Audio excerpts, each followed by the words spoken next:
So thoroughly entertained throughout the whole movie, at the edge of my seat, so much action, but I feel like there's some really important themes that come through, especially for young people, about not, following the crowd and growing up. So take me back to when you were younger and made a decision that you knew was going to change your life forever.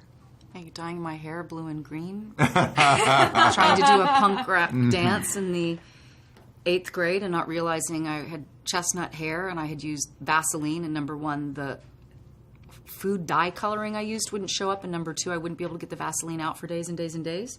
See, I'm really grieving that I didn't know that, Ashley. And then I was so embarrassed, I skipped school, and I lied in a field, as was my wont when I was younger and now.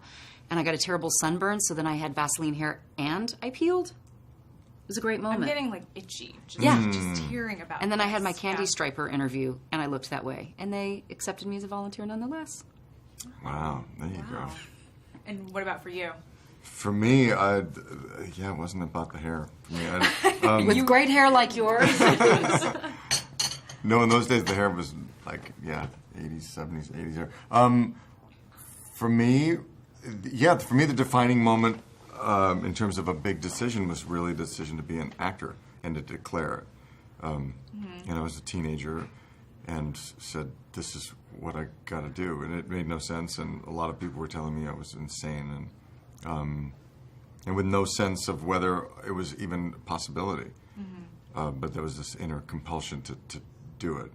So that was one of the things, in Divergent. I think everyone has a version of that at some point in their life. Right. But the sort of choosing ceremony, that whole aspect of Divergent, I really, related to.